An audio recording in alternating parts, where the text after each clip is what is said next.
Selamat pagi Bapak Ibu Saudara sekalian. Mari kita siapkan hati kita mau datang ke hadirat Tuhan. Kita ambil waktu untuk saat teduh sejenak.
Mari jemaat dikasih Tuhan, kita sama-sama bangkit berdiri.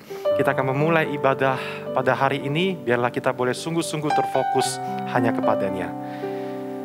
Ibadah ini kita mulai oleh pertolongan Allah Bapa, Putra, dan Roh Kudus. Kiranya kasih karunia, sukacita, dan damai sejahtera dari Allah Tritunggal boleh memimpin perjalanan ibadah ini dari awal, pertengahan, hingga akhirnya. Amin.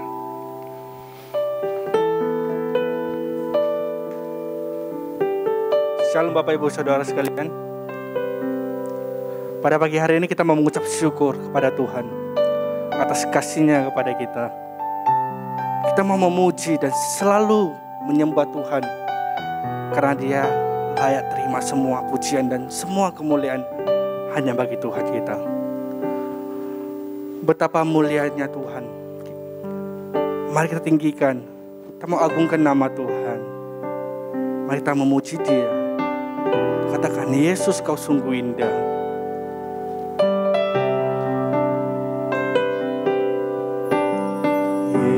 Yesus kau sungguh baik.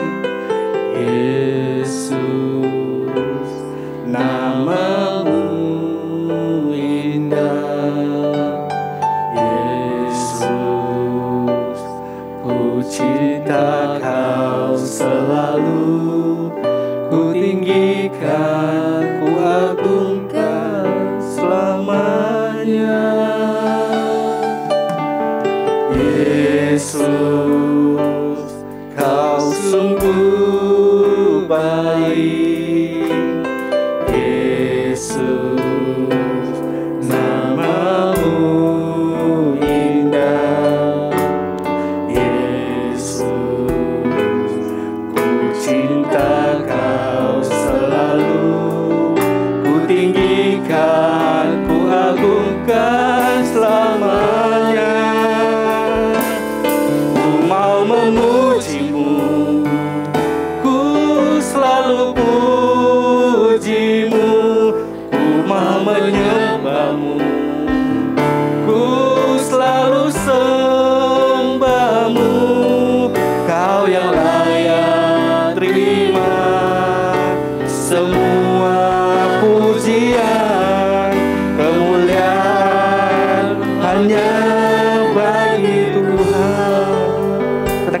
sekali lagi, Yesus, Engkau sungguh baik.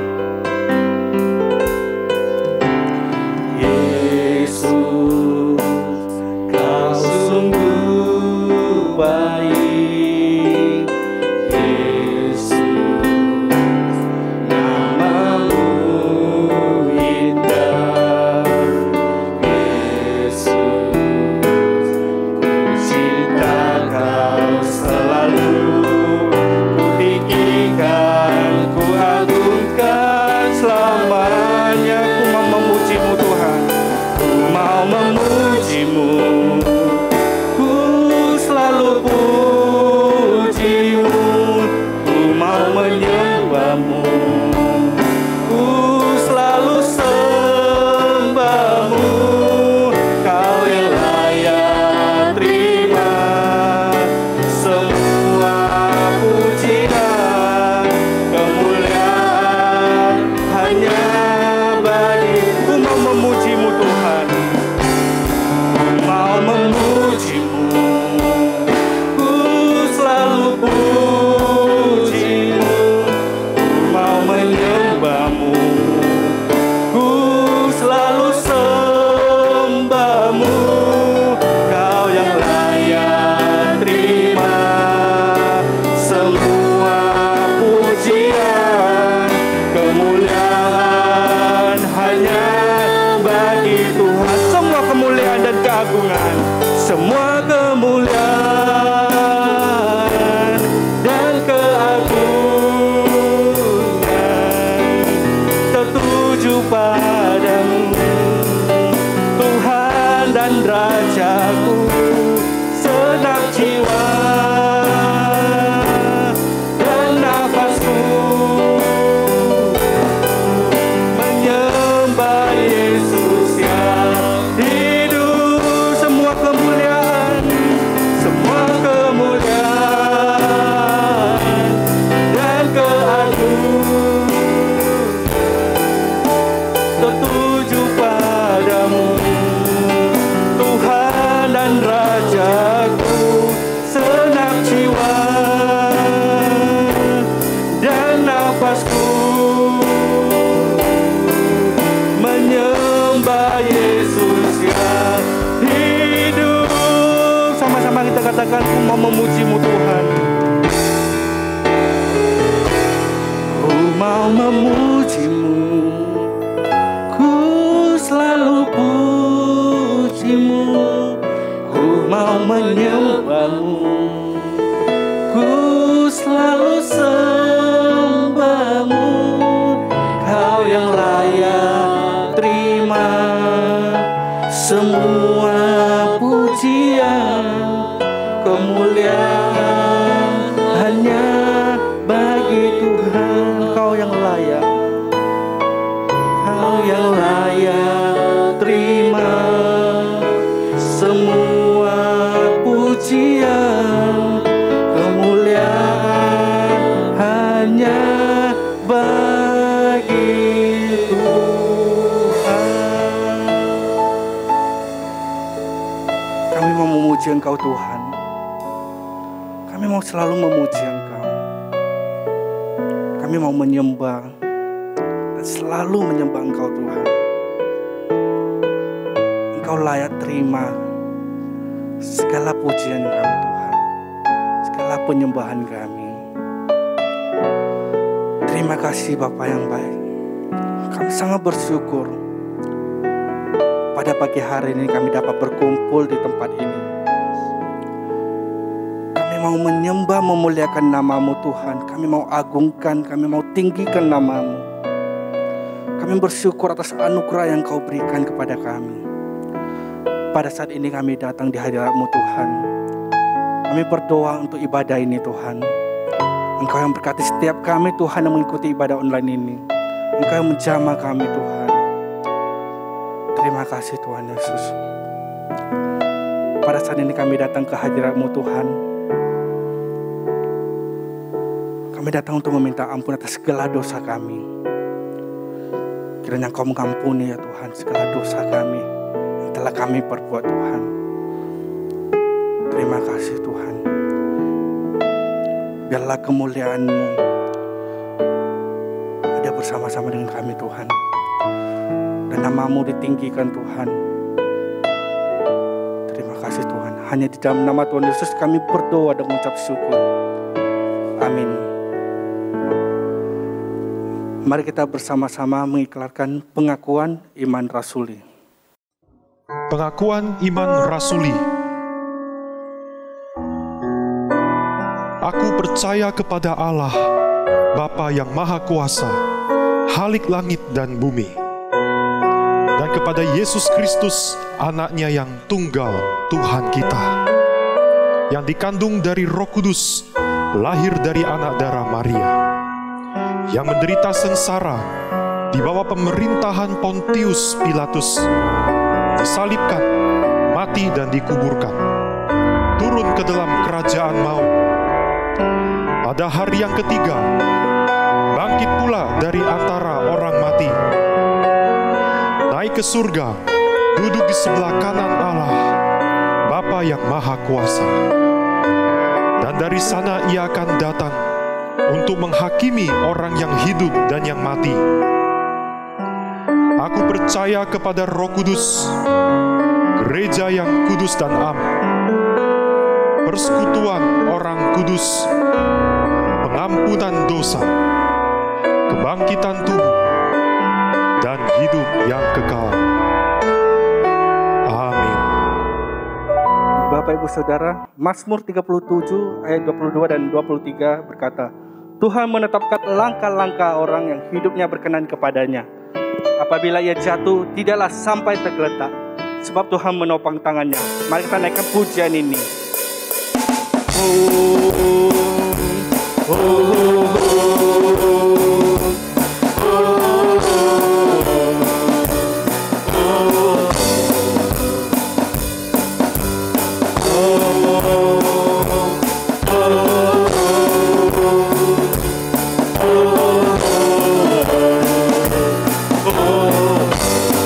Kita mengatakan Tuhan menetapkan langkah-langkah orang.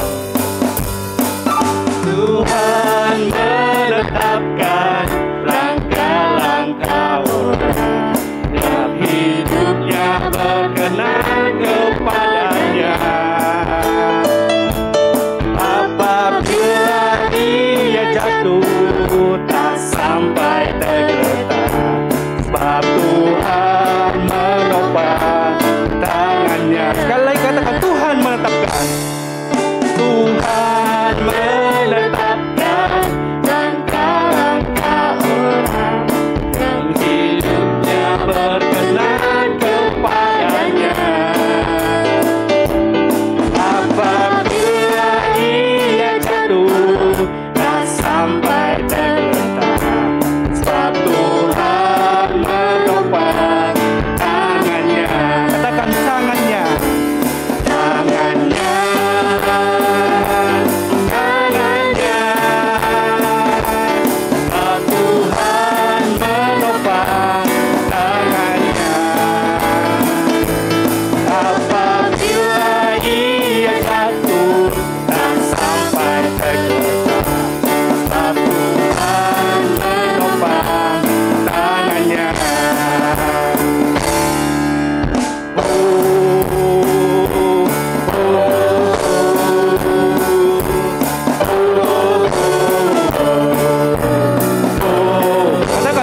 Menetapkan langkah-langkah orang. Menetapkan langkah-langkah orang yang hidupnya berkenan kepadanya. Apabila ia jatuh, tak sampai tergeletak, sebab Tuhan menopang tangannya. Katakan tangannya. Tangannya.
Bapak, Ibu, Saudara, mari kita kasih siapkan hati kita. Kita mau masuk ke dalam firman Tuhan. Tak terbatas kuasa Tuhan. Semua dapat dilakukan di dalam kehidupan kita. Kadang kita merasa keinginan kita itu yang paling terbaik. Dan kita berdoa, kita percaya sama Tuhan. Lalu kita memaksa Tuhan harus segera menjawab doa kita. Namun Tuhan sungguh tahu mana yang terbaik untuk kita. Dia tahu kapan dan waktu yang tepat untuk menjawab segala doa kita. Mari kita naikkan pujian ini. Tak terbatas kuasa-Mu Tuhan, semua dapat Kau lakukan. Apa yang kelihatan mustahil bagiku, itu sangat mungkin bagimu. Sekali lagi kita naikkan pujian. Tak terbatas kuasa-Mu Tuhan. Tak terbatas kuasa-Mu Tuhan. Semua dapat Kau lakukan di dunia ini Tuhan. Semua dapat Kau lakukan. Apa yang kelihatan mustahil bagimu, itu sangat mungkin bagimu. Di saat ku tak berdaya, kuasa-Mu yang sempurna. Ketika ku percaya mujizat itu nyata, bukan karena kekuatan, namun Roh-Mu ya Tuhan. Ketika ku berdoa, mujizat itu nyata. Naikkan pujian ini sekali lagi. Tak terbatas kuasa-Mu Tuhan. Semua dapat Engkau lakukan. Tak terbatas kuasa-Mu Tuhan. Biarlah lagu ini menjadi doa kita. Amin. Apa yang kelihatan mustahil bagiku, itu sangat mungkin bagimu. Di saat ku tak berdaya, kuasa-Mu yang sempurna. Ketika ku percaya mujizat itu nyata, bukan karena kekuatan, namun Roh-Mu ya Tuhan. Ketika ku berdoa, mujizat itu nyata. Di saat ku tak berdaya, di saat ku tak berdaya, kuasa-Mu yang sempurna. Ketika ku percaya mujizat itu nyata, bukan karena kekuatan, namun Roh-Mu ya Tuhan. Ketika ku berdoa, mujizat itu nyata. Di saat ku tak berdaya, kuasa-Mu yang sempurna. Ketika ku percaya mujizat itu nyata, bukan karena kekuatan, namun Roh-Mu ya Tuhan. Ketika ku berdoa, mujizat itu nyata. Ketika ku berdoa, ketika ku percaya, ketika ku percaya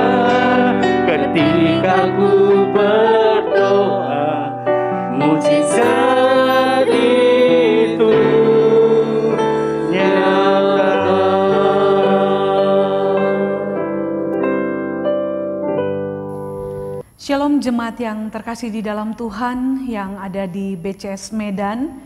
Sungguh bersyukur kepada Tuhan untuk kesempatan di mana kita boleh bersama-sama beribadah pada hari ini. Dan sungguh bersyukur juga jika saya boleh diberi kesempatan untuk melayani saudara-saudara sekalian sekalipun melalui virtual ini. Tetapi kita sungguh bersyukur karena kita boleh sama-sama datang di hadapan Tuhan untuk kembali belajar, untuk mengerti apa yang Tuhan mau untuk kita lakukan dalam kehidupan kita hari lepas hari. Mari kita masuk di dalam doa. Ya Tuhan Allah Bapa kami di surga, kami sungguh mengucap syukur ya Tuhan.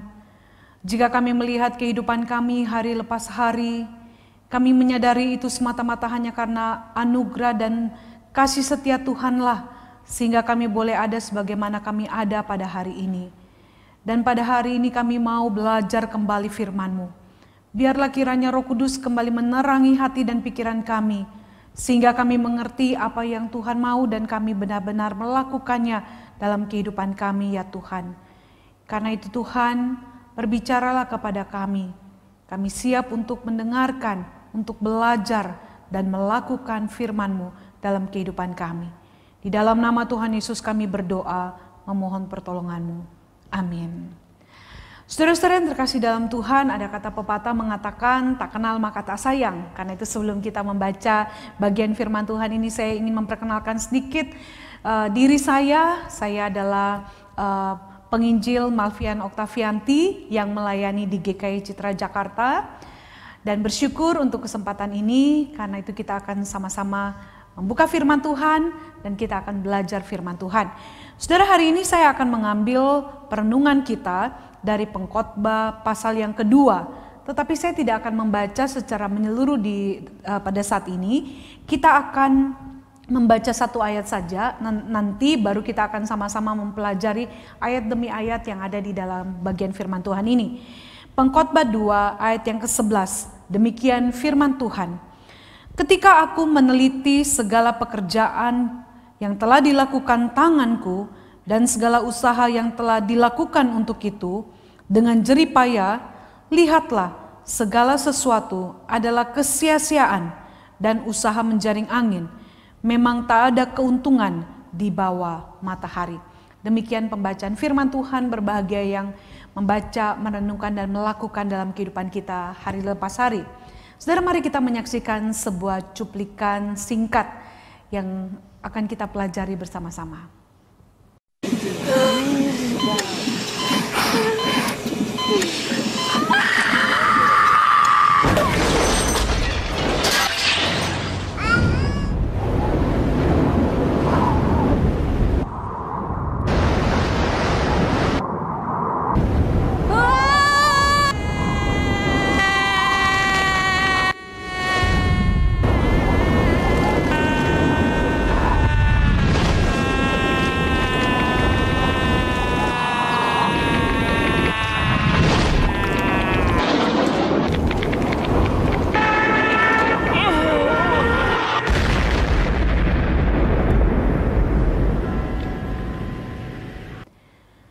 Kita tadi telah melihat cuplikan singkat yang menggambarkan tentang kehidupan manusia, bukan? Satu gambaran yang sangat jelas sekali, yang sangat begitu nyata sekalipun disajikan dengan begitu singkat, tetapi itulah yang merupakan gambaran kehidupan kita, saudara. Kita dapat mengambil kesimpulan bersama bahwa hidup manusia begitu singkat. Sehingga saudara, pemazmur Daud menggambarkan tentang kehidupan manusia itu seperti rumput. Itu jelas dikatakan di dalam Mazmur 103 ayat 15 sampai 16, di mana di sana Daud mengatakan, adapun manusia hari-harinya seperti rumput, seperti bunga rumput, seperti bunga di padang, demikianlah ia berharga, berbunga. Apabila angin melintasinya, maka tidak ada lagi ia dan tempatnya tidak mengenalnya. Sungguh saudara, ini merupakan penggambaran yang sangat real akan kehidupan manusia yang begitu singkat. Kita bisa menyaksikan sendiri di dalam kehidupan kita, bukan? Di zaman seperti ini, di masa-masa pandemi. Kita baru saja bertemu dengan kawan kita, bertemu dengan saudara kita. Besoknya kita dengar dia menderita sakit COVID atau terpapar corona, saudara. Namun beberapa hari kemudian ternyata orang yang belum lama kita temui itu telah dipanggil oleh Tuhan atau telah meninggal. Ini bukti saudara bahwa hidup manusia begitu singkat sekali. Dan di dalam hidup yang begitu singkat ini ada begitu banyak orang yang berusaha untuk mencari kepuasan dan makna hidupnya dengan kesenangan. Banyak orang yang berpikir bahwa sepanjang hidup ini ya harus dinikmati dengan segala kesenangan yang dunia ini tawarkan. Namun apa yang dikatakan oleh si pengkhotbah saudara, yaitu Salomo mengenai hal ini? Itu jelas di dalam ayat yang pertama, di dalam pasal 2 ini Salomo berkata, "Aku berkata dalam hati, mari aku hendak menguji kegirangan, nikmatilah kesenangan, tetapi lihat juga itu pun sia-sia." Saudara, kita tahu semua bahwa Raja Salomo adalah seorang raja yang begitu luar biasa. Namun ternyata saudara, di dalam bagian yang tadi kita baca, dia mengatakan dia telah menikmati segala kesenangan. Namun ternyata apa yang dia katakan itu semua adalah sia-sia. Saudara, Salomo jelas hidup di dalam kelimpahan dan kenikmatan hidup yang begitu luar biasa sebagai seorang raja. Kalau saudara melihat di dalam pasal ini, di dalam ayat yang keempat sampai yang ke-10, kita di sana dapat melihat bagaimana gambaran kehidupan Salomo sebagai seorang raja yang begitu luar biasa. Di sana dia katakan saudara bahwa aku melakukan pekerjaan-pekerjaan besar, mendirikan bagiku rumah-rumah, menanami bagiku kebun-kebun anggur. Aku mengusahakan bagiku kebun-kebun dan taman-taman dan menanaminya dengan rupa-rupa pohon buah-buahan. Aku menggali bagiku kolam-kolam untuk mengairi dari situ tanaman-tanam pohon-pohon muda. Aku membeli budak-budak laki-laki dan perempuan, dan ada budak-budak yang lahir di rumahku. Aku mempunyai juga banyak sapi dan kambing domba, melebihi siapapun yang pernah hidup di Yerusalem sebelum aku. Aku mengumpulkan bagiku juga perak dan emas, harta benda raja-raja dan daerah-daerah. Aku mencari bagiku biduan-biduan dan biduanita-biduanita, dan yang menyenangkan anak-anak manusia, yakni banyak gundik. Dengan demikian aku menjadi besar, bahkan lebih besar daripada siapapun yang pernah hidup di Yerusalem sebelum aku. Dalam pada itu, hikmatku tinggal tetap padaku. Aku tidak merintangi mataku dari apapun yang dikehendakinya, dan aku tidak menahan hatiku dari sukacita apapun, sebab hatiku bersukacita karena segala jeripayaku. Itulah buah segala jeripayaku. Saudara-saudara bisa membayangkan bukan bagaimana kehidupan Raja Salomo yang begitu luar biasa. Dia telah menikmati segala kekayaan dunia. Dia telah menikmati segala kesuksesan di dalam hidup ini, kesenangan-kesenangan yang dunia tawarkan. Dan ini merupakan satu kehidupan yang sungguh luar biasa, bukan? Dan saya yakin ini menjadi sebuah kehidupan yang diimpikan oleh banyak orang, termaksud mungkin saudara dan saya. Siapa sih saudara yang tidak ingin hidupnya senang? Siapa yang tidak ingin punya rumah yang besar, rumah yang mewah, punya banyak rumah di mana-mana? Siapa sih yang tidak ingin punya banyak yang harta, tidak punya banyak harta? Saya yakin semua kita ingin punya banyak harta. Siapa yang tidak ingin menikmati segala kesenangan di dalam dunia ini? Saya yakin semua orang pasti ingin menikmati segala kesenangan di dunia ini, termasuk saudara dengan saya, bukan? Namun saudara, kesuksesan ternyata tidak selalu mendatangkan kebahagiaan di dalam hidup ini. Karena kesuksesan ternyata bisa juga menjadi malapetaka dalam kehidupan seseorang. Dan inilah yang dialami Salomo, saudara. Kesuksesan bukan mendatangkan kebahagiaan yang abadi di dalam hidupnya. Namun ternyata saudara justru menjadi malapetaka yang menghancurkan kehidupan Salomo pada waktu itu. Kenapa saudara? Saudara, karena terlalu menikmati kesuksesannya membuat Salomo menjadi lupa diri. Salomo mulai mencintai banyak perempuan asing. Hal ini jelas sekali dapat kita lihat saudara di dalam 1 Raja-Raja 11 ayat 1-2 di sana dikatakan, adapun Raja Salomo mencintai banyak perempuan asing. Di samping anak Firaun, ia mencintai perempuan-perempuan Moab, Amon, Edom, Sidon, dan Het. Padahal tentang bangsa-bangsa itu Tuhan telah berfirman kepada orang Israel, janganlah kamu bergaul dengan mereka, dan mereka pun jangan bergaul dengan kamu, sebab sesungguhnya mereka akan mencondongkan hatimu kepada Allah-Allah mereka. Hati Salomo telah terpaut kepada mereka dengan cinta. Saudara, di sini kita melihat bahwa kekayaan, kehormatan membuat Salomo tidak lagi ingat kepada Tuhan. Dia lebih mendengarkan perkataan istri-istrinya dibandingkan dengan firman Tuhan. Dan ini akibat dia memiliki istri yang banyak. Mungkin saudara tahu bahwa Salomo memiliki 700 orang istri, saudara, dari kaum bangsawan dan 300 gundik.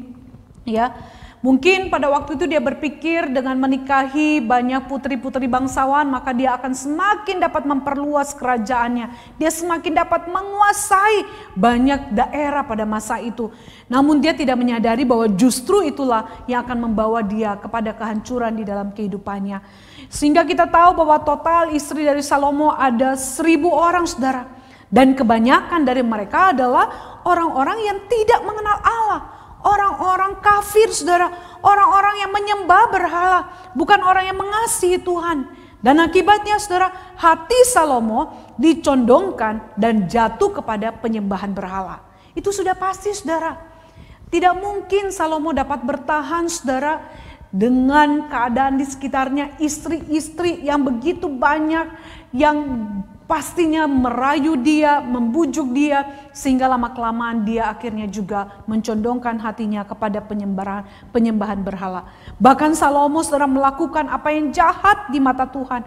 Hal ini jelas sekali dapat dilihat di dalam 1 Raja-Raja 11 ayat 5 sampai 6, saudara. Di sana dikatakan bahwa Salomo mengikuti Asitoret, dewi orang Sidon, dan mengikuti Milkom, dewa kejijikan, sembahan orang Amon. Dan Salomo melakukan apa yang jahat di mata Tuhan, dan ia tidak dengan sepenuh hati mengikuti Tuhan seperti Daud ayahnya. Saudara, lihat di sini bagaimana Salomo yang diberikan hikmat oleh Tuhan, tetapi ternyata karena keadaan di sekitarnya, karena terlena oleh kesenangan duniawi, kemewahan hidup, segala kesuksesan di dalam hidupnya, yang akhirnya membuat dia jauh daripada Tuhan. Dia tidak mengikuti Tuhan seperti Daud ayahnya. Firman Tuhan ini jelas mengatakan bagaimana kehidupan Salomo di dalam kekayaan, kemewahan, dan kesuksesan yang dijalaninya. Namun saudara, di masa tuanya, Salomo akhirnya menyadari bahwa ternyata kesuksesan dunia yang diperolehnya, kesenangan dunia yang dinikmatinya, selama ini ternyata sia-sia, tidak dapat dibawanya sampai ke liang kubur. Hal ini kita bisa lihat jelas di dalam ayat yang ke-16, saudara, di dalam pasal 2 ini. Di sana dikatakan, karena tidak ada kenang-kenangan yang kekal, baik dari orang yang berhikmat maupun dari orang yang bodoh, sebab pada hari-hari yang akan datang, kesemuanya sudah lama dilupakan. Dan orang yang berhikmat mati juga seperti orang bodoh. Saudara, di sini kita melihat, saudara, terlebih lagi karena harta dan kesuksesan itu membuat orang bisa menjadi berdosa dan jauh daripada Tuhan. Itu yang dilihat oleh Salomo sendiri. Dia dapat berkata demikian karena dia telah mengalaminya, saudara. Jadi Salomo bukan hanya sekedar berkata-kata, tetapi dia sendiri mengalami, dia telah menyaksikan, dia telah melihat ke dalam dirinya bahwa ternyata segala yang telah dimilikinya, segala yang telah dipunyainya itu membuatnya semakin jauh daripada Tuhan dan membuatnya terus dan terus melakukan dosa di hadapan Tuhan. Salomo pada waktu itu tidak menjaga hatinya untuk tetap terpaut kepada Tuhan. Kita dapat melihat dengan jelas juga di dalam ayat yang ke-11 Salomo berkata, ketika aku meneliti segala pekerjaan yang telah dilakukan dengan tanganku dan segala usaha yang telah kulakukan untuk itu dengan jeripaya, lihatlah segala sesuatu adalah kesia-siaan dan usaha menjaring angin. Memang tidak ada keuntungan di bawah matahari. Saudara, di sini jelas Salomo menyadari bahwa kesenangan hanyalah kesia-siaan belaka. Tidak ada satu hal pun di dunia ini yang dapat benar-benar menyenangkan dan memuaskan hati kita. Kita dapat melihat saudara, ada banyak orang yang berusaha mencari kepuasan dan makna hidup dengan apa? Dengan kekayaan, bekerja mati-matian dari terbit matahari sampai matahari terbenam hanya untuk kepuasan dan mengejar kekayaan. Namun saudara, ternyata semuanya sia-sia karena tidak pernah merasakan kepuasan, tidak merasakan kebahagiaan di dalam kehidupannya yang sesungguhnya. Yang ada hanyalah apa saudara? Ketidakpuasan, ketidakcukupan, ketidakbahagiaan. Sehingga saudara, akhirnya ada begitu banyak orang yang diperbudak oleh pekerjaan demi menumpuk harta kekayaan dan menikmati kesenangan hidup ini saudara. Banyak orang berpikir bahwa punya 1M itu belum cukup, harus ada 2M. Sudah punya 2M itu juga masih belum cukup, harus punya 5M. Ada yang juga akhirnya melihat, oh 5M gak cukup, harus punya 10M. Begitu seterusnya saudara. Sehingga tidak ada sama sekali kepuasan, tidak ada sama sekali rasa cukup di dalam diri ini. Sehingga akhirnya diperbudak dengan segala sesuatu yang menyebabkan tidak lagi dapat hati terpaut kepada Tuhan. Dan akhirnya saudara, yang punya banyak harta pun hanya hidup di dalam kesenangan-kesenangan duniawi. Hanya hidup untuk kenikmatan-kenikmatan duniawi yang akhirnya juga dapat menjauhkan dirinya daripada Tuhan. Salah satu contohnya saudara yaitu pemain sepak bola yang juga mungkin sebagian saudara yang cinta bola tahu saudara ya, dia yaitu Ronaldinho. Saudara, Ronaldinho ini mungkin menjadi salah satu pemain sepak bola terbaik di masanya. Penampilannya di lapangan selalu saudara ya bisa merebut hati banyak penggemarnya gitu ya. Sepanjang karirnya Ronaldinho ini tercatat memenangkan penghargaan pemain terbaik FIFA 2 kali pada tahun 2004 dan juga 2005. Dan dia juga meraih saudara menjadi juara Piala Dunia dan UEFA saudara Champions League dan dengan Brasil dan Barcelona. Nah saudara, dengan segala keberhasilannya di dalam dunia persepak bolaan ini saudara, dengan karirnya yang begitu luar biasa, dia dibayar mahal saudara. Belum lagi iklan-iklan yang memakai dia untuk mempromosikan produk-produk mereka. Uangnya berlimpah, hartanya berlimpah saudara. Dan boleh dikatakan bahwa dia menjadi salah satu pemain sepak bola dengan penghasilan terbesar pada waktu itu. Akan tetapi saudara, Ronaldinho ternyata tidak pernah merasakan cukup di dalam dirinya. Ronaldinho ini terus dan terus saudara menikmati segala harta yang dimilikinya dan dia menghabiskan uangnya begitu banyak dengan membeli rumah yang mewah, dengan membeli banyak sekali properti di daerah-daerah di negara-negara yang dia sukai saudara. Dia membeli banyak sekali mobil-mobil mewah, dia berpesta pora yang akhirnya mengakibatkan dia mengalami kebangkrutan. Saudara, pada waktu saya membaca artikel tentang dia, dikatakan pada saat itu uangnya hanya tinggal berapa saudara? Dari uang yang begitu banyak saudara yang dia miliki, triliun saudara, ternyata duitnya tinggal 5 euro, itu setara dengan berapa uang dia di bank. Saya terkejut sekali saudara, karena uangnya tinggal berapa? 89.988 rupiah. Saudara, mungkin saudara punya uang tabungan lebih banyak dari dia saudara. Saya juga lebih banyak dari dia. Dia hanya punya 89.988 rupiah di bank, di tabungannya. Saudara, padahal di saat uangnya menipis itu dengan jumlah yang sangat kecil itu saudara, ternyata Ronaldinho ini masih memiliki apa? Utang yang sangat besar sekali. Kabar yang beredar menyebutkan bahwa bekas bintang AC Milan ini dia dililit hutang sebesar berapa saudara? 1,77 juta euro, itu sekitar 31,495 miliar rupiah. Aduh saudara, waktu saya melihat ini saya nggak habis pikir, itu duit kemana aja? Bagaimana dia akan membayar hutangnya? Belum lagi saat ini saudara, Ronaldinho ini sedang menghadapi tuntutan hukum karena apa? Karena dia telah membuat paspor yang palsu saudara di Paraguay. Jadi kita lihat nih saudara, seorang bintang yang dipuja oleh banyak orang. Seorang bintang yang membawa nama besar negaranya. seorang bintang yang dikagumi banyak orang dengan segala kekayaan, kenikmatan yang dia punyai. Tetapi ternyata saudara, dia terlalu terlena, dia terlalu menikmati, dia menjadi lupa diri saudara. Sehingga akhirnya justru kekayaan itu lama-kelamaan membawa dia kepada kehancuran. Kehancuran hidupnya karena kenikmatan yang dia miliki pada saat itu. Saudara, dari kisah ini kita melihat sebesar dan sebanyak apapun kekayaan kita. Tetapi namun kita lihat akhirnya toh juga semuanya sia-sia.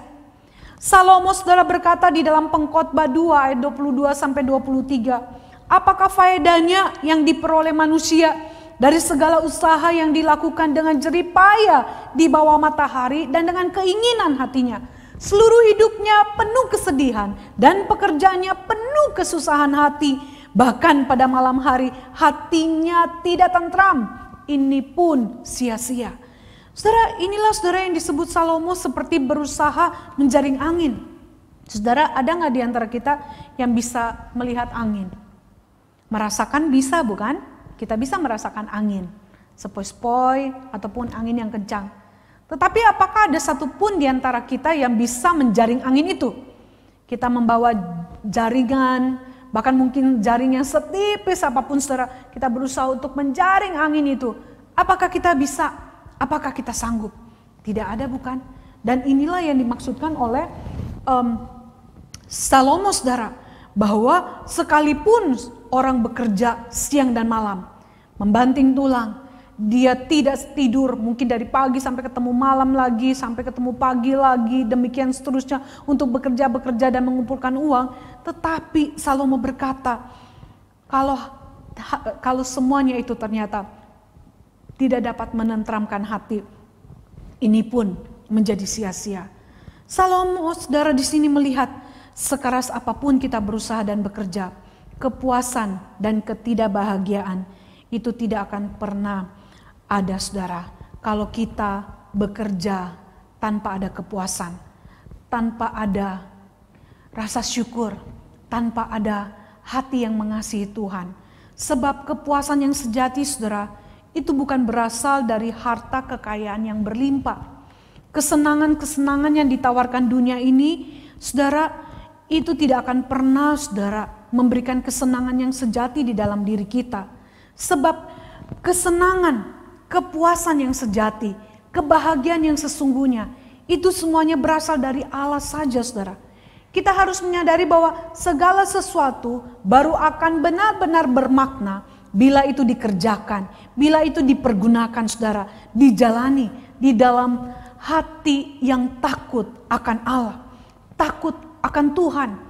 Jika tidak saudara, jika tidak punya hati yang takut akan Tuhan, hati yang mengasihi Tuhan, maka semuanya akan sia-sia. Tidak ada gunanya menikmati segala kenikmatan di luar Tuhan. Inilah pertanyaan perenungan saudara di akhir daripada Salomo di dalam pasal 2 ini. Di dalam ayat 25 dan 26a, di sana Salomo berkata, karena siapa dapat makan dan merasakan kenikmatan di luar dia? Karena kepada orang yang dikenannya, ia mengaruniakan hikmat, pengetahuan, dan kesukaan. Ini saudara, Salomo sadar betul bahwa kenikmatan di luar Tuhan itu benar-benar tidak ada gunanya, tidak ada artinya. Mungkin untuk sementara kita bisa merasakan senang, mungkin untuk sementara kita bisa merasakan kebahagiaan, tetapi itu hanya di kulit luarnya saja saudara. Karena kesenangan, sukacita, kebahagiaan yang sejati itu harusnya lahir dari hati yang mencintai Tuhan. Sehingga saudara, seseorang itu entah dia punya banyak harta ataupun tidak banyak harta, dia orang sukses ataupun tidak begitu sukses, dia orang hebat ataupun tidak begitu hebat, kalau di dalam hatinya ada Tuhan, ada hati yang mencintai Tuhan, hati yang mengasihi Tuhan, maka saudara, hati itu akan melahirkan rasa syukur, rasa cukup yang daripada Tuhan. Sehingga saudara tidak diperbudak oleh hal-hal yang ada di dalam dunia ini yang dapat menarik kita semakin jauh daripada Tuhan. Itu sebabnya Salomo bisa berkata, karena siapa dapat makan dan merasakan kenikmatan di luar dia, di luar Tuhan, tidak ada. Tidak ada yang dapat sungguh-sungguh menikmatinya di luar Tuhan. Karena apa dikatakan Salomo? Karena kepada orang yang dikenannya. Siapa orang yang dikenannya ini? Adalah orang yang hatinya berpaut kepada Tuhan. Orang yang hatinya mengasihi Tuhan. Orang yang hatinya takut akan Tuhan. Itulah orang yang dikenannya. Dikatakan ia mengaruniakan hikmat, pengetahuan, dan kesukaan. Jadi Tuhan akan memberikan karunia hikmat, pengetahuan, sukacita, kesenangan, kebahagiaan. Kepada siapa? Kepada orang-orang yang takut akan Tuhan pastinya. Kepada orang-orang yang mencintai Tuhan. Orang-orang yang hidupnya selalu mengandalkan Tuhan dan selalu bersandar kepada Tuhan. Saudara, saya jadi teringat kisah yang diceritakan di dalam Lukas 12 ayat 16 sampai 20, saudara. Tentang apa di sana dikisahkan? Tentang seorang yang bodoh, ya saudara ya. Orang kaya yang bodoh, saudara. Saudara, di sana diceritakan bahwa di dalam perumpamaan ini ada seorang kaya yang memiliki hasil tanah yang berlimpah-limpah, saudara ya. Dengan hasil tanah yang berlimpah-limpah ini, saudara, tentu dapat membuat orang ini tidak perlu khawatir akan masa depannya, ya kan? Siapa yang perlu khawatir kalau duitnya sudah berlimpah ruah? Secara masa depan ya, wah gampang nih untuk ke depan segala sesuatu telah tersediakan. Sama juga dengan perumpamaan orang kaya ini. Orang ini sangat yakin sekali, saudara, bahwa hartanya dapat membuat ia senang dan membuat aman jiwanya. Padahal, saudara, harta tidak menjamin orang bisa tidur nyenyak di waktu malam. Harta tidak menjamin orang, saudara, bisa membeli kesehatan. Harta juga tidak menjamin kondisi hidup rumah tangga berjalan dengan baik. Kita bisa lihat sekarang di masa pandemi ini, saudara. Saudara punya uang yang banyak, kalau saudara sakit ya, sakit corona terutama di Jakarta, saudara ya, sampai cari rumah sakit itu susah sekali pada waktu itu, saudara.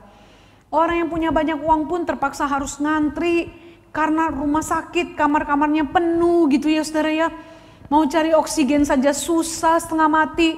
Mau cari bantuan apapun juga sulit sekali. Sekalipun punya banyak uang, saudara, harus menunggu, harus ngantri juga, saudara. Itu bukti bahwa harta tidak bisa menjamin orang bisa membeli kesehatan atau membeli segala-galanya. Ada banyak rumah tangga jadi rusak dan hancur, saudara, di masa pandemi ini. Karena apa? Karena di masa pandemi ini mau tidak mau kita tidak boleh bekerja di luar kan. Kita harus di rumah, bekerja dari rumah. Ya mungkin selama ini jarang ketemu istri, jarang ketemu anak gitu ya. Namun setelah masa pandemi ini akan terus bertemu gitu. Terus melihat yang terjadi apa? Keributan demi keributan itu yang terjadi. Sekalipun hidup di dalam rumah yang mewah, harta yang berlimpah, sekalipun dapat membeli segala-galanya, tetapi ternyata, saudara, tidak menjamin sebuah rumah tangga dapat berjalan dengan baik. Memang mesti diakui bahwa orang ini, saudara, si orang kaya ini mendapat kekayaan dengan berjeripaya. Namun perhatikan, saudara, bahwa jeripaya orang ini sia-sia sebab harta tidak dibawa mati. Bahkan orang ini juga, saudara, ternyata belum mempersiapkan siapa yang menjadi pewaris harta kekayaannya. Saudara, bagi Tuhan Yesus di dalam bagian ini, kisah ini di dalam Lukas ini, kehidupan orang ini menggambarkan kehidupan orang yang bodoh, yang memfokuskan hidupnya untuk kesenangan dan kenikmatan bagi dirinya tanpa menyadari bahwa hidup ini akan berakhir dengan sia-sia. Seperti di awal saya katakan, bukan? Kita baru berjumpa dengan teman kita atau kita baru calling teman kita. Kita tidak tahu ternyata minggu yang akan datang ya dia telah dipanggil oleh Tuhan. Saya mengalami hal itu di masa pandemi ini. Seseorang ya di tengah-tengah jemaat, sebelum dia pergi, dia sempat chatting dengan saya. Namun ternyata 1 minggu kemudian dia terkena corona dan telah dipanggil oleh Tuhan. Ini bukti bahwa hidup ini begitu singkat. Bahkan kematian pun kita tidak tahu kapan akan datang. Dia datang dengan tiba-tiba, saudara. Kita tidak bisa menebak kedatangannya. Saat ini, kepada siapa saja, tidak mengenal usia, tidak mengenal golongan, tidak mengenal status apapun.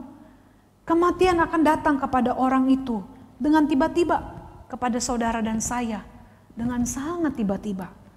Saudara, seorang penulis bernama Arlan J. Haltgren mengatakan begini, bahwa orang ini, si orang kaya yang ada di dalam Lukas ini, mengaitkan identitasnya dengan harta, status, dan prestasinya, dan memfokuskan pada perolehan hal-hal tersebut. Mudah untuk tidak menyadari panggilan Allah dan kebutuhan sesamanya. Kebodohan si petani itu terletak pada fakta bahwa kekayaan tidak menjamin masa depannya. Saudara, dari kisah ini kita melihat betapa sia-sianya kehidupan seperti ini. Benarlah perkataan Salomo bahwa ini ibarat orang yang berusaha menjaring angin, semuanya sia-sia. Jika hal ini saudara terjadi dalam kehidupan kita, ingatlah bahwa semuanya itu akan menjadi sia-sia. Sekali lagi saudara, kita harus menyadari bahwa Tuhan tidak membenci kesuksesan. Dalam hal ini saya mau mengatakan bahwa Tuhan sekali lagi tidak membenci kesuksesan. Tuhan tidak membenci kekayaan. Tuhan tidak membenci keberhasilan. Justru sebagai anak-anak Tuhan, saudara, kita harus menjadi orang yang sukses, yang berhasil dalam hidup ini. Untuk apa? Supaya kita bisa menjadi berkat bukan bagi orang lain. Itu sebabnya kenapa ketika Tuhan menciptakan manusia, Tuhan memberikan talenta, karunia yang diperlukan oleh manusia untuk berkembang di dalam hidup ini. Untuk bisa dapat meraih sesuatu yang baik di dunia ini. Untuk apa? Untuk menjadi berkat bagi orang lain. Yang Tuhan benci adalah ketika kita itu menggeserkan posisi Tuhan di dalam hidup kita. Ketika kita pindahkan posisi Tuhan yang utama itu dalam hidup kita, saudara. Itu yang Tuhan benci. Sebab ketika kita tidak lagi memprioritaskan Tuhan dalam hidup kita, ketika kita tidak lagi mengutamakan Tuhan dalam kehidupan kita, maka saudara, kita akan menjadikan kesuksesan, kekayaan, kenikmatan dunia menjadi apa? Menjadi yang utama, menjadi tujuan di dalam hidup kita. Kita akan membiarkan kekayaan, kesuksesan, keberhasilan yang menyetir kehidupan kita, yang mengarahkan kehidupan kita, bukan lagi Tuhan. Dan jika ini yang terjadi, saudara, maka kita tidak akan pernah memiliki makna hidup yang sesungguhnya. Kita tidak akan pernah mencapai kepuasan dan kebahagiaan yang sejati di dalam kehidupan kita. Ingat saudara bahwa hal yang utama yang harus kita cari dan yang harus kita kejar adalah hidup yang mencintai Tuhan, hidup yang sesuai dengan kebenaran firman Tuhan. Itu jelas perintah Tuhan saudara di dalam Matius 6 ayat 33. Di sana dikatakan, tetapi carilah dahulu kerajaan Allah dan kebenarannya, maka semuanya itu akan ditambahkan kepadamu. Dalam terjemahan bahasa Indonesia sehari-hari saudara dikatakan, jadi usahakanlah dahulu supaya Allah memerintah atas hidupmu dan lakukanlah kehendaknya. Maka semuanya akan diberikan Allah juga kepadamu. Saudara, jelas bukan bahwa mencari kerajaan Allah, mencari kebenarannya, mencari kehendaknya, itu yang paling utama. Di sini kita harus menjadikan Tuhan Yesus sebagai Tuhan atas seluruh aspek kehidupan kita, saudara. Dengan kata lain, sekali lagi kita menempatkan Dia menjadi prioritas yang utama dalam hidup kita. Jika ini yang kita lakukan, saudara, maka hidup kita tidak akan sia-sia. Kita tidak akan menjadi orang yang menjaring angin. Hidup kita akan menjadi bermakna. Hidup kita akan mendapatkan kebahagiaan dan kepuasan yang sejati.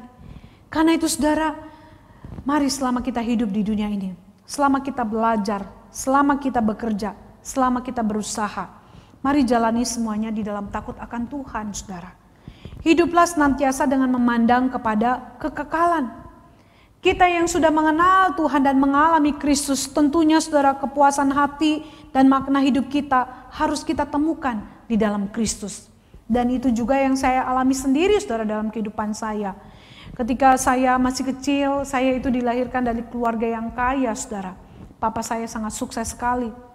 Namun ternyata saudara, ketika saya berusia remaja, Tuhan mengizinkan papa saya bangkrut.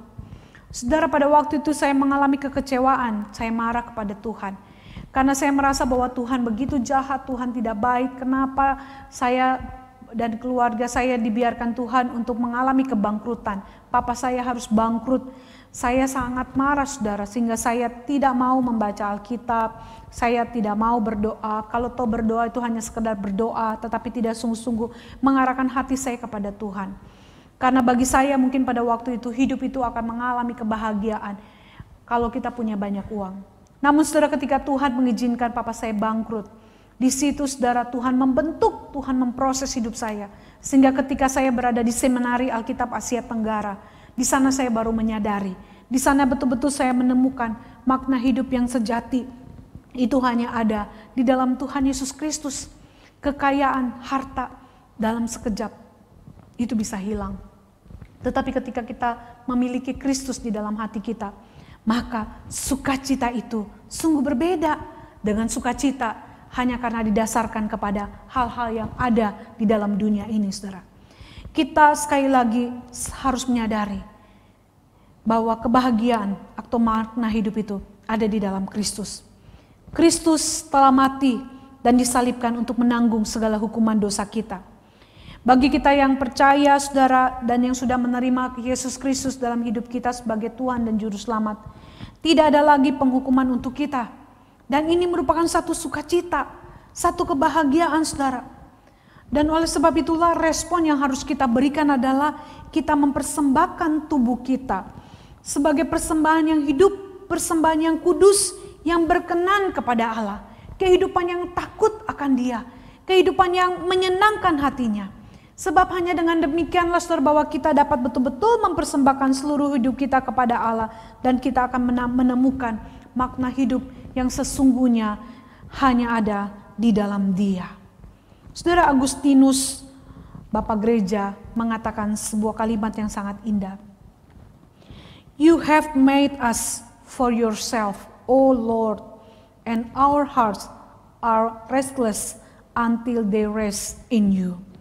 Hanya dengan kembali kepada Allah melalui Yesus Kristus, kita akan mengalami kepuasan yang sejati.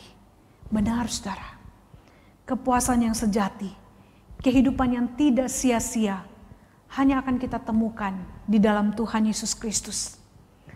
Jika kita menjadi orang sukses, maka jadilah orang sukses yang takut akan Tuhan. Sehingga kehidupanmu akan benar-benar dapat menjadi berkat dan memuliakan Tuhan. Jika engkau menjadi seorang apapun dengan profesi yang engkau miliki saat ini, jadilah orang yang takut dan mencintai Tuhan.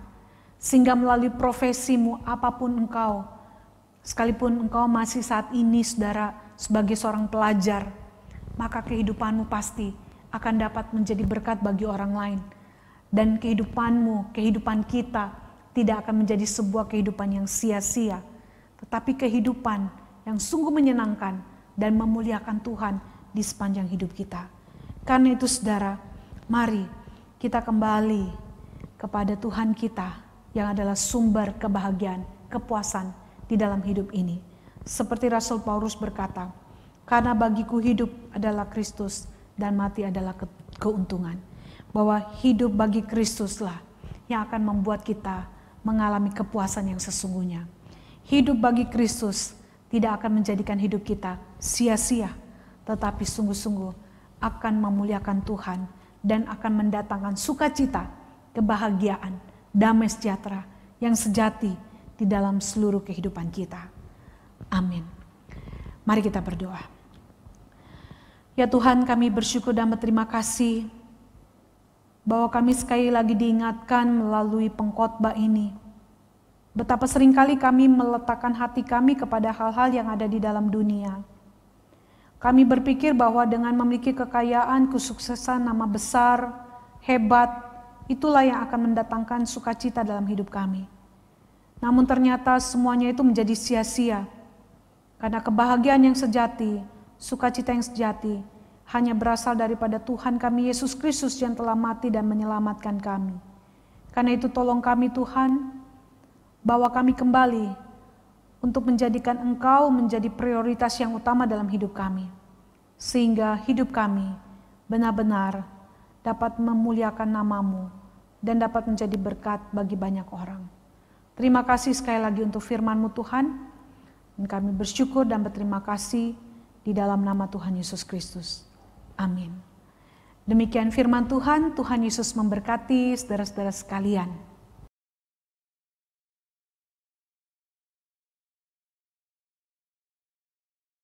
Terima kasih kepada Contoh Malvian yang telah menyampaikan firman Tuhan.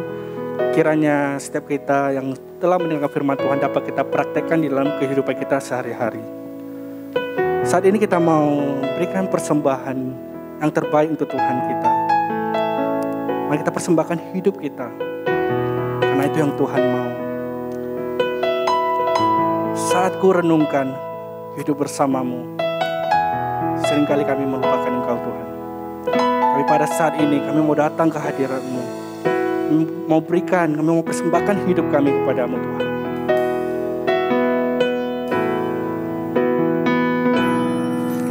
Saat ku renungkan hidup bersamamu, seringkali ku melupakanmu. Ku berjalan sendiri, seakan ku mampu lalui tanpa kekuatan-Mu. Semakin berat beban hidup, semakin berat beban hidupku, semakin ku menjauh dari-Mu Tuhan, semakin ku menjauh dari-Mu. Namun ada cinta yang tak pernah berlalu, hanya cinta yang ku dapat dari-Mu Tuhan, tak pernah berlalu. Cinta yang ku dapat dari-Mu tak teruji lalui rentangan sang waktu. Kau mati bagiku, berkorban untuk diriku. Saat ku renungkan hidup bersamamu, seringkali kami lupakan-Mu. Saat ku renungkan hidup bersamamu, seringkali ku melupakan-Mu. Ku berjalan sendiri, seakan ku mampu lalui tanpa kekuatan-Mu. Semakin berat beban hidup kami, semakin berat beban hidup, semakin ku menjauh dari-Mu, semakin ku menjauh dari-Mu. Katakan, namun ada cinta yang tak pernah berlalu, namun cinta yang dapat hanya dari-Mu, tak pernah berlalu. Cinta yang ku dapat dari-Mu tak teruji lalui rentangan sang waktu. Kau mati bagiku, berkorban untuk. Namun ada cinta yang tak pernah berlalu, namun ada cinta yang tak pernah berlalu. Cinta yang ku dapat dari-Mu telah teruji lalui rentangan sang waktu.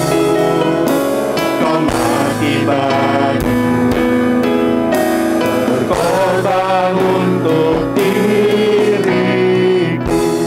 Mari kita naikkan refnya sekali lagi. Namun ada cinta yang tak pernah berlalu, Cinta dari Tuhan Yesus Kristus. cinta yang ku dapat dari-Mu,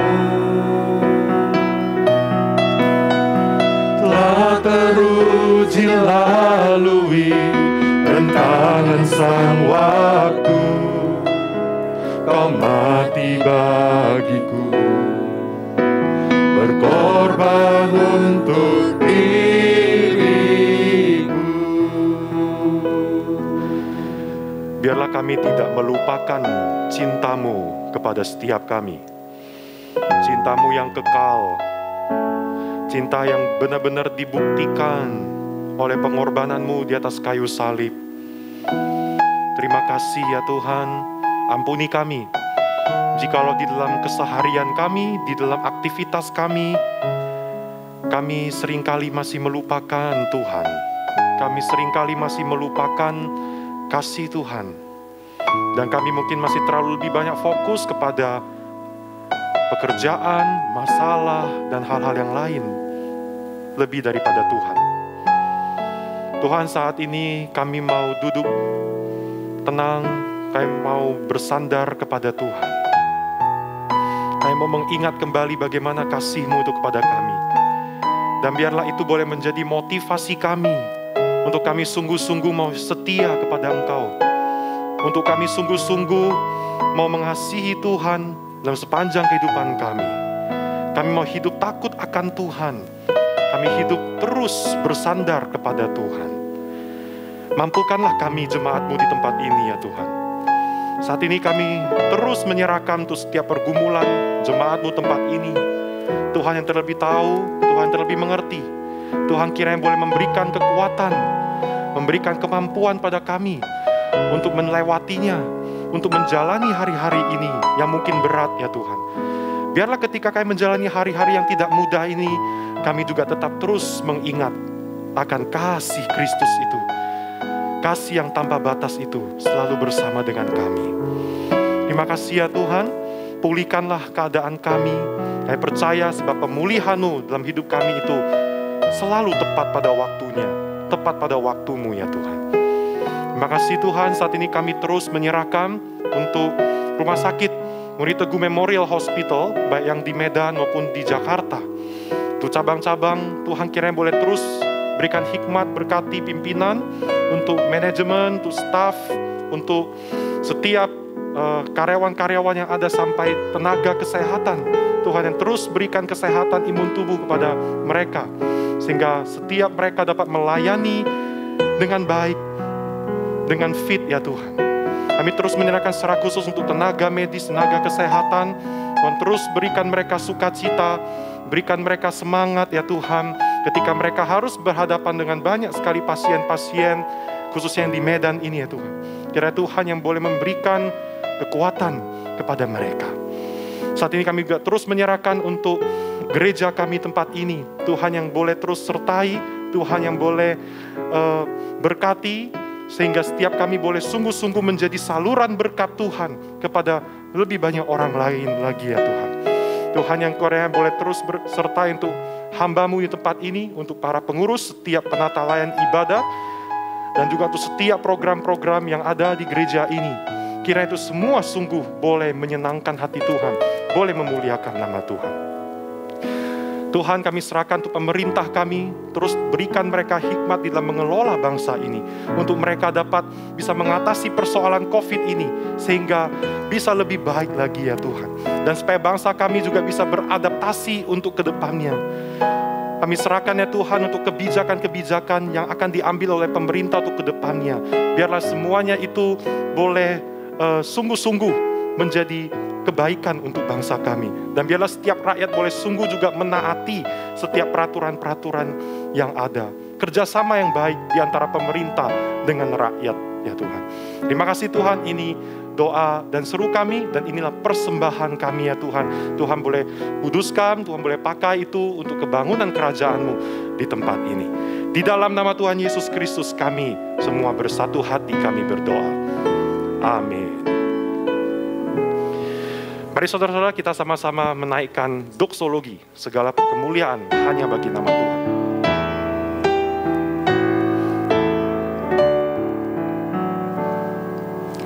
Puji Allah Bapa Putra, puji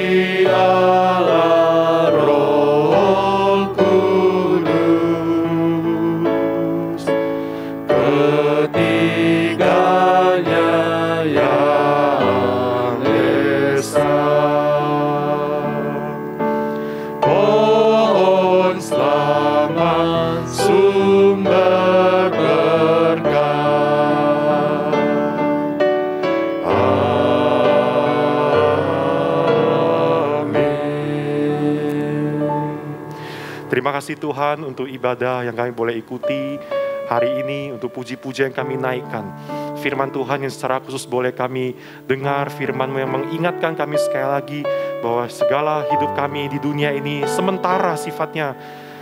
Oleh karena itu biarlah kami tidak terlalu fokus kepada hal-hal yang sementara ini, tapi kami benar-benar hanya berfokus kepada Tuhan saja. Kami mau terus rajin mencari Tuhan, bersekutu dengan Tuhan dalam setiap keseharian hidup kami. Terima kasih ya Tuhan, dan mari jemaat dikasih Tuhan, kita arahkan hati, pikiran kita kepadanya, dan terimalah berkat-Nya.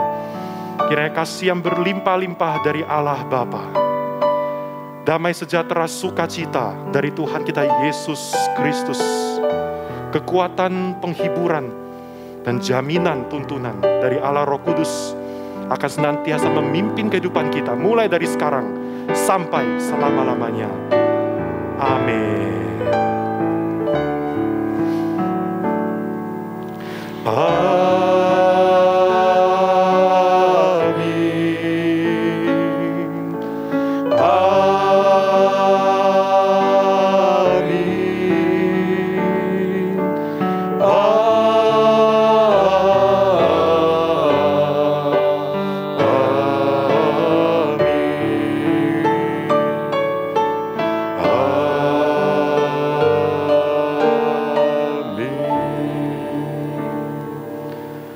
Amin. Dipersilakan duduk kembali saudara. Ibadah. Shalom jemaat dikasih Tuhan, selamat hari Minggu. Hari ini ada beberapa pengumuman perlu kita perhatikan dengan seksama. Namun sebelumnya saya mewakili pengurus dan jemaat BCS Medan mengucapkan terima kasih kepada Contoh Malvian atas firman Tuhan yang telah disampaikan. Kiranya Tuhan yang senantiasa boleh memberkati pelayanan Contoh Malvian untuk kedepannya. Saudara-saudara, Contoh Malvian pada malam hari ini masih akan melayani kita di dalam webinar Kristen, saudara. Saudara, webinar kita pada malam hari ini temanya adalah membangun spiritualitas anak. Ya, saudara, ini penting sekali khususnya kita sebagai orang tua. Mungkin ada di antara kita juga berprofesi sebagai guru-guru, lause-lause di sekolah minggu ataupun lause-lause di sekolah. Penting sekali untuk kita boleh memahami spiritualitas anak dan bagaimana kita bisa membangun spiritualitas mereka, khususnya di masa-masa pandemi seperti sekarang ini. Karena itu penting sekali, saya menghimbau untuk para orang tua, papa, mama, ya, kemudian tuh mungkin para lause, ikutilah webinar pada malam hari ini. Kita akan belajar sesuatu yang penting sekali untuk membangun spiritualitas anak-anak setiap kita. Jam 7:30 malam, saudara-saudara, melalui aplikasi Zoom. Kemudian saudara, ibadah kita minggu depan, tema ibadah kita adalah tiada yang lain, saudara. Ya, saya sendiri nanti akan menyampaikan firman Tuhan. Mari saudara, biarlah kita boleh memiliki hati yang rindu datang menyembah kepada Tuhan. Jam 10:30 melalui saluran channel YouTube Bright Community Service Medan. Ya, demikianlah warta kita pada hari ini. Saya harap kita di rumah tetap dalam keadaan yang sehat dan kita tetap menjaga protokol kesehatan dengan baik. Selamat hari Minggu. Tuhan Yesus memberkati.